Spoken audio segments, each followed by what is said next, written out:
the way the FHA was set up, you have to remember the times when it was set up. It was a good thing. It did help promote home ownership, but the way they handled some of the things really kind of promoted what we know today as quote-unquote redlining. One of the pros of FHA is 3.5% down. That's the minimum. huge thing for FHA, right? 3.5% down. That's what for buyers. That's the big thing. So whenever y'all are ready.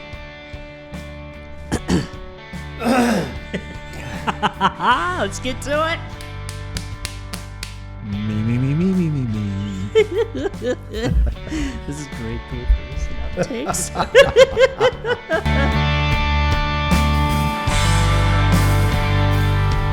Guess who's back? Back in town. Guess who's back? Yes, it's Mike Mitchell, David Underwood, the real estate tailgate. What's going on, David? Whoop whoop. What's going on, man? Not much. It's springtime here. Tomorrow's May 1st. Beautiful weather. We've been lucky. What's going on with you? Not a much, man. Not a much. Same old. Time's just flying, like you said. Yeah, crazy. So you start us off with a little of that Eminem, man. Yeah, he was a little Slim Shady. Hey, Slim Shady was repping for us here in the D during the recent draft, the NFL draft. Yes. Huge success, I guess. I did not make it down there, but yeah, I didn't make it down. I there watched either. it. Yeah, I watched some parts of it. My plan was to try and go down there actually Saturday, but that my plans changed. But I know some people that went down. Same. Everyone had a good time that I talked to or that I connected with, and you could see that the crowds were just crazy, man. We broke a bunch of records. Broke records, yeah, that's awesome. Yeah, over a $250,000. And yeah, that's insane. Well, not a $250,000. Three quarters. Three quarters. Yeah. 3/4 of a mil. Three-quarters. I stand corrected. 3/4 between all 3 days. Yeah, which is nuts. It is. And I gotta say too, I think I know Professor and I talked about this a couple days ago, but I think it really helped the city and the set for so many reasons. But the number one for what I noticed was, I think since we had so many visitors, I think it really helped put into perspective just how big of a comeback the city really has made. Because in years past, I know, like, even with my friends, Detroit's always kind of been like the butt end of the joke, and I think this broke that, I think, altogether. Yeah, I agree totally. Huge success, man. It looked amazing. And the same thing, and people I know that went down there had nothing but good things to say. It's a great time. It was amazing. Good for the city, good for the businesses. Absolutely. I read that shout out to my favorite hot dog joint, Lafayette Coney Island. They sold 10,000 hot dogs. Oh, yeah, I didn't hear that number. Wow. 10,000. Because there's only one hot dog joint in downtown, and that is Lafayette. 10,000 hot dogs over the 3 days, and I think they said that their average is usually like 12 to 1,300 a day, and they sold 10,000 over the 3 days. So that's amazing. awesome. Good for them. So that's just one example, like how this helped the city out. There, the businesses. So absolutely, that's crazy. Yeah, it was so cool to see. Just like I said, just so many people that were not from here to really embrace the city for what it is, and really get to take in, just the renovations that it's gone through. Yep. So it went off without a hitch. No big incidents or nothing. Yeah. Yeah. From what I heard. Yeah. Any incidents awesome. were minor and few. Proud of our Detroit. Absolutely. Yeah, absolutely. Yeah, I'm still, my mind's just boggled hearing that number. I mean, I start thinking about things like logistics. Yeah. You're talking about one business that sold that much. I'm talking about logistics. So think about, because I know beforehand businesses had to stock up, right? They had to stock up on supplies. They had to stock up on people. They were hiring people. But think about that. Think about just the supplies. I mean, getting that many hot dogs into your joint over your supplier had to be like, your supplier had to be ready. Oh, yeah. I mean, you had And the to chain know, reaction, so that helped the supplier too. That's you what know? I mean. Who I happen to know is a buddy of mine. He supplies the hot dogs to Lafayette, so Oh, that helped him out too. Yeah, Nice. He owns a meat packing place at Easter Market, and he supplies the hot dogs. Every time I go there, he's like, "Thanks for supporting me." That's awesome. So That- but yeah. that helps everyone. Like chain reaction, right? exactly, Yeah. exactly. Yeah, that was great to see. I nothing but good things. There was a funny post I saw on Instagram. It was a reel, of course, and it was I can't remember what news outlet it was, but it showed of someone taking a video, and because there were so many people, there was like a. I mean, it was a crappy barrier, but a bunch of people I saw it. just stormed it. I saw it. And they're just walking like, oh, it's fine, it's fine. I saw it. Security's just like, well, They did eventually get it back up. I saw at the end of the reel. But, but security's like, I guess this is happening. that was the one thing I saw. That was no big deal. I just thought that And was I think that hilarious. was just a crowd control barrier. That wasn't like Yeah. that was like to keep people out. Like it was, you know. It's just hilarious. But yeah, I saw it. I think the Metro Times actually posted that reel. Yeah. But other than that, yeah, I mean, that, like you said, that was minor. It was funny. So, Yeah. But yeah, no, it was great to see, and I know some of the now alumni of the Maize and Blue are off to their prospective teams. So I'm excited to watch their professional football careers. I'm happy with the Lions draft. I'm happy. Real too. happy with it, actually. In Brad, we trust.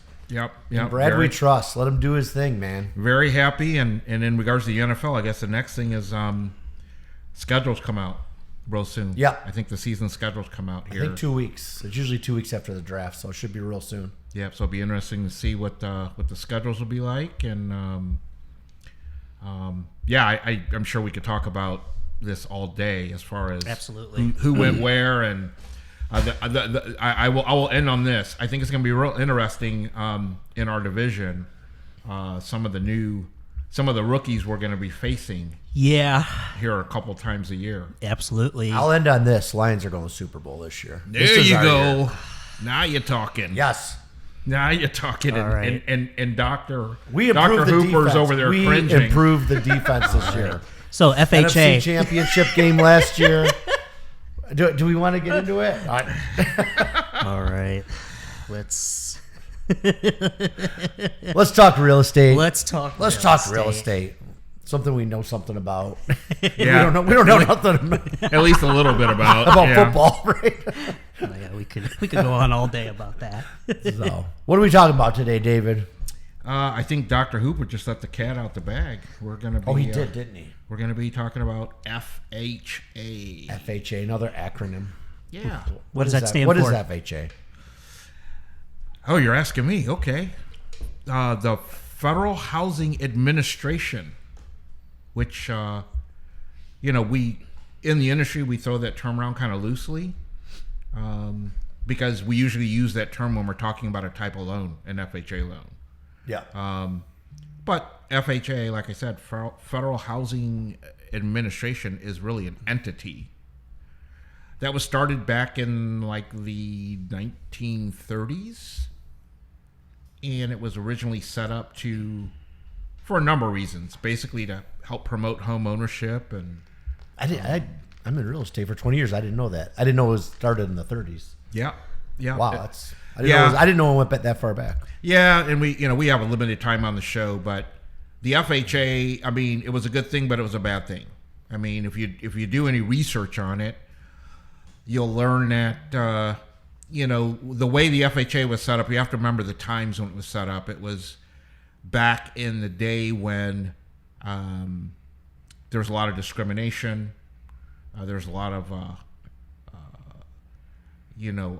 segregation, and so the FHA, when it first came out, it was a good thing. It did help promote home ownership, but the way they handled some of the things really kind of promoted what we know today as quote unquote redlining. So Well, in the 30s, think about it, that's almost 100 years ago. yeah. So- But so the FHA. So things were a lot different back then. Yeah, things were a lot different back then. Has a little bit of a checkered past, but it's come a long ways. And it's a good thing today. It is a good great thing today. It is. It's a great thing today, and it's like a lot of other things. There's always room for improvement. But getting back to the loan is why we usually hear that term. FHA loan is a type of loan that a borrower can get to purchase a home or at times refinance, depending on their situation and what they're trying to accomplish. And the beautiful thing about an FHA loan is 3.5% down. 3.5% down. Yes.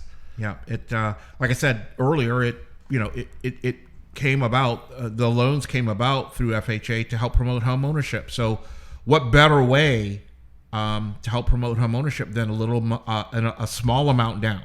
Okay, compared to traditional. You got to remember, once again, going back to before FHA or even in the early days of FHA, it was traditional for most people to put down 20-30% or more to get a mortgage, and most mortgages were not 30-year fixed mortgages. They were short-term or balloon type mortgages. I mean, most of us weren't around at that time, so we don't remember that. But that was the reality. And what the FHA did was they came up with this loan programs, and they made long-term loan programs with more affordable payments so that it was more affordable compared to renting to buy a house. Yeah. Great product. It really is. I don't know. Sometimes there's a little stigma about it. I don't really run into it anymore. Do you? It's a great product, I think. It helps a lot of people. And you can get, I was shocked because I know what the maximum amount used to be. I was surprised how high it is now. Yeah, and it's based on county, but it's pretty much the same in most parts of Michigan. 498,000. Yeah, that's wow. I remember when it was like 309 was the max, and it wasn't that long ago. Yeah, and that's just it. There was a time many years ago where FHA mainly was used by first time buyers. Okay? Right, and now not so much. No, not so much. It doesn't matter. I mean, it's No, I've sold houses plus 300,000. So this isn't first time home buyers, and they went with an FHA product. Exactly. I've had it happen. Yeah. If the thing about a mortgage, not to go off on a tangent, I'm just going to make this comment. A mortgage is just a tool to help you accomplish a financial transaction. So, and there's different types of mortgages. And quick story. I always got a story, right? Hey. I had a client, 5-6 years ago, and they went FHA, and they put down like 20%. But it was, at the time, it was a better deal for her, a better interest rate, something. I didn't get into with the lender, but I was like, oh wow, okay. So, and that's just it. Like I said, it's a tool, and it depends on the borrower's situation, depends on what they're trying to accomplish. A good there's some different circumstances with the deal. I don't want to get into a good lender's going to. I don't want to get into personal stuff, but there was. For this particular buyer, it was the right thing to do, and they couldn't go. I think they couldn't go conventional. So, but it just when I sold it, it was easy to sell to the seller. So I'm like, oh, they're not putting down 3.5%. They're putting down, it was like 15% or something. So, right. Yeah. And and it's just like any other mortgage, whether it's conventional or VA, which I'm sure we'll talk about another day. Or the USDA RD loan, a rural development loan, which is another type of loan. I mean, they all have their pros and cons. Like we just mentioned, one of the pros of FHA is 3.5% down. That's the minimum. Huge thing for FHA, right? 3.5% down. That's what for buyers. That's the big thing. Yeah. Another thing that is a positive is concessions. FHA allows for up to 6% of the purchase or of the purchase price in concessions, which what that basically means is help from the seller or from someone other than the borrower, up to 6% can help towards down payment and closing costs. Yep. So, and FHA loans also allow for gift. There's rules for gift money, but usually it's gift from family. So, I've had people that, bought a house, they're buying their first home. The parents are going to gift them a couple of grand because they're buying their first home.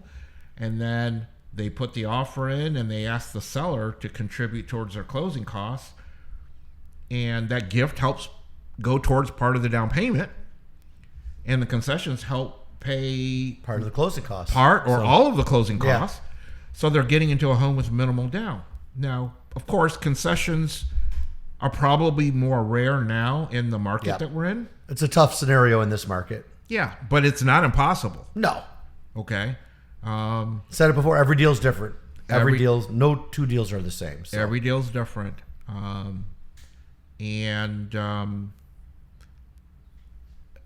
So that's a definite plus. As far as a negative with FHA loans, I'm going to throw out a term, another acronym, I know it's coming. PMI. Okay. PMI is private mortgage insurance. And in most cases, when you're getting a conventional loan, I know we're talking about FHA, but I want to kind of explain Yep. the difference. Go for it. PMI stands for private mortgage insurance. And on a conventional loan, if you're putting less than 20% down in most cases, you're going to pay PMI in one way or another. Okay, there's different ways you can pay it, but most people pay it monthly, added into their payment. Right. And basically what that is it's insurance that protects the lender in case the loan Defaults. Correct. So going back to FHA, with FHA in most cases, you're going to pay that mortgage insurance. They call it a little bit different name. Different acronym. Yeah, it's called MIP. It's called a mortgage insurance premium. It's handled a little bit differently. I think of MIP, there's something different. But it's a mortgage insurance premium, and what it basically does is everyone with an FHA loan, for the most part, is going to pay it. Whether you're putting down 3.5% down or whether you're putting down 15%, like the example you gave with a past client that you were dealing with, you're going to pay. It might be a slightly different rate. You can reduce your monthly MIP if you put a little bit more down. But in most cases, the downside to that is that you're usually going to be stuck with it for the life of the loan. Okay? The only exception, I'm not going to get deep into it, is, if you put in 10% down or more, then you may be stuck with it for a minimum of at least 11 years. But compared to a conventional loan, the reason we call that a negative is because with a conventional loan, as soon as you can show that you have 20% equity in the home, you can go through a process and drop you can drop your PMI.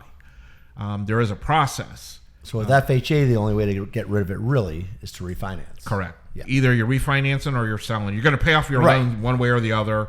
That's usually how you're going to get rid of it. So it's kind of a downside. And most people get rid of it when they refinance. They might use an FHA loan as a tool to acquire a home. Build some equity. And then down the road, they'll refinance into a conventional. That's one example of what they may do. Now, the other thing with the FHA loan, on the real estate side, what we run into is their appraiser comes out and they do their appraisal, they call it an inspection. Now, it's not a home inspection, but it's the appraisal process, and they can flag repairs on the house. So that's why sometimes sellers are apprehensive to accept an FHA offer. But over the years, I mean, a good agent, usually you can tell if there's any FHA repairs or not. But you never know what you're going to get. But it's usually health and safety issues. Exactly. Yep. You have to. Nothing major, but it depends who you get. Yeah. No, you got it. And it used to be more of an issue Yeah, like now I'm not seeing hardly any FHA repairs. Yeah. Well, even I mean, you still do, but it's not like it used to be. Like I remember 20 years ago it was like trip hazards on the concrete on the sidewalk or driveway. That was a huge deal. Yeah. And now they seldom flag that stuff, it seems like. And part of it is because as time goes on, rules change. There have been some rule changes. I can't remember the exact year, but less than 10 years ago now, we had a major rule change. Yes, I remember that. Which kind of laxed some of those rules that you're talking about a little bit. So some of those rules still exist, but they've given, I guess the easiest way to explain it is that they've given the appraiser that comes out a little bit more autonomy to make a decision on whether or not something's a health and safety issue instead of just flagging every single thing that they see. Right. I guess that's the best way to explain it. And again, it depends on the appraiser. Exactly. I've had them come through where we were like ready for repairs. We're like, well, this probably will get flagged. This will probably get flagged, and no repairs. Yeah. So it depends, Yeah, and the reason those things are even in place is to help protect the home buyer. Yes. Yep.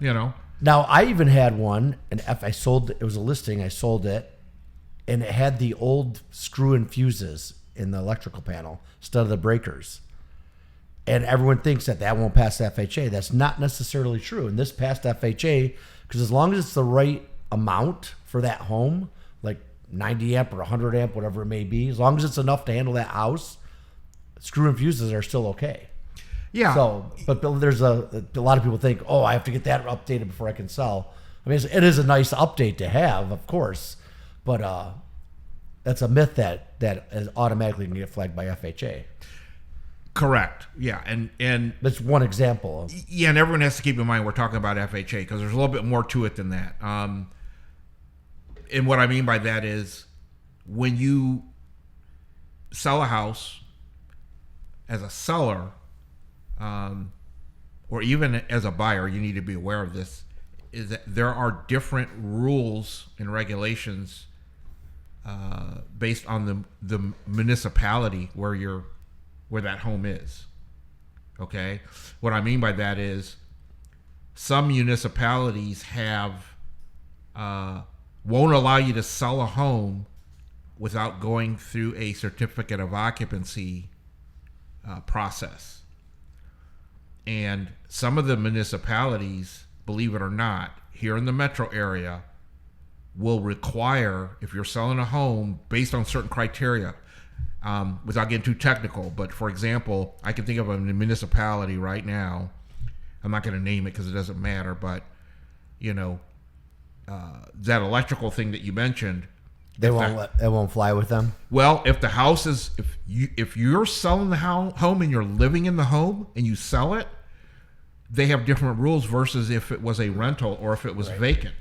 And if it was vacant for a number of months, or if it was a rental, if you have the screw in, they're going to make you upgrade it before you sell it.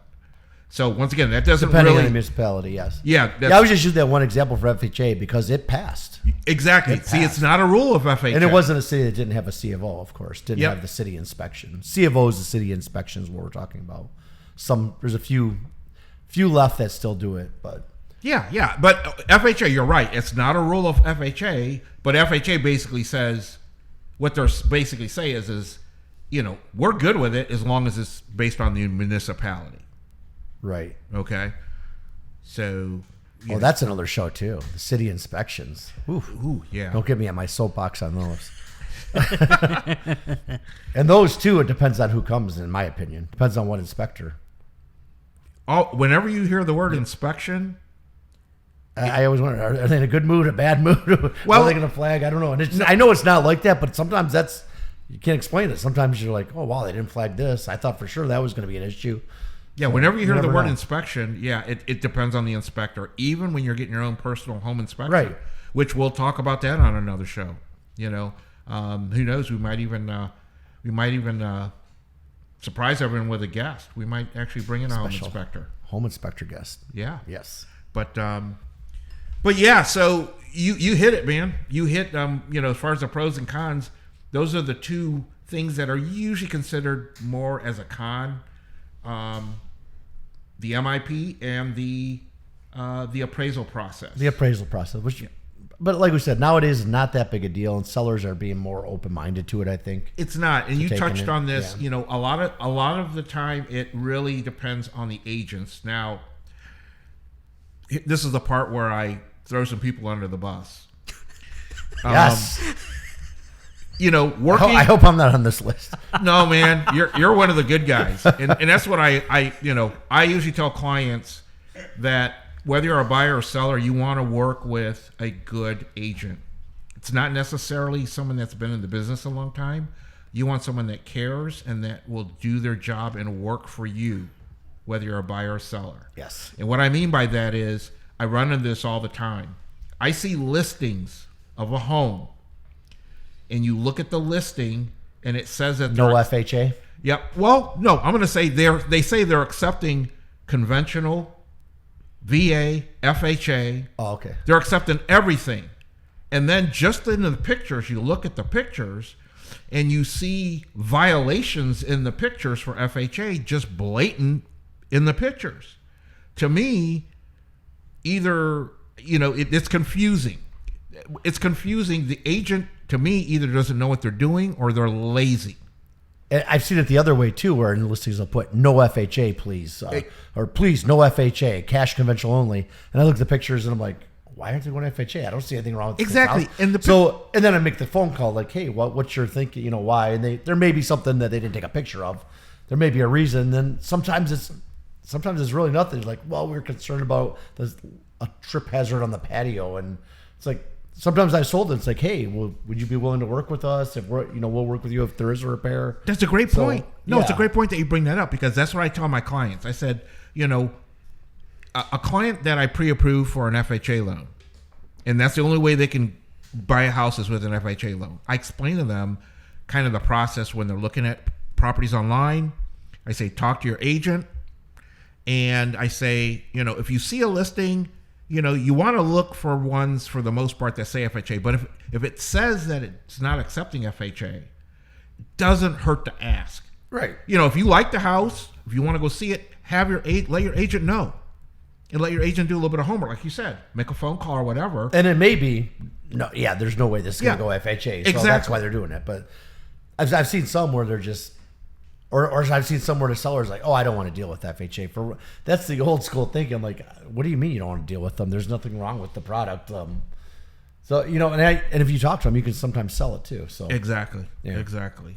So every situation is different, right? Yeah, exactly. How are we doing on time, Hoop? We are just about a half hour in. Okay. So yeah, we were flapping our jaws a little bit in the beginning about the draft. Hey, it's all good. It's all good. But, I think, is there anything else you want to cover about FHA? I think that's it. That's the big things, right? Yeah. I mean, once again... the consumer, 3.5% down. It's a great loan. The only thing you have to remember what we said, 3.5% down. if you have any questions, contact a good lender to help you explain, or a good realtor that is knowledgeable that can help explain, and they might even refer you to a good lender. So one good realtor that I know, Mike Mitchell. Mike, how can people get a hold of you? Call or text 586-291-2652, www.mikemitchell.realtor. And for me, Dave Underwood, Top Flight Financial. Best way to reach me is call or text 248-219-3457. And don't forget, folks, you can always catch us on the YouTube. Yep. Like and subscribe, please. Check us out on our YouTube channel, which is The Real Estate Tailgate. Take care. See everyone next time. See you guys.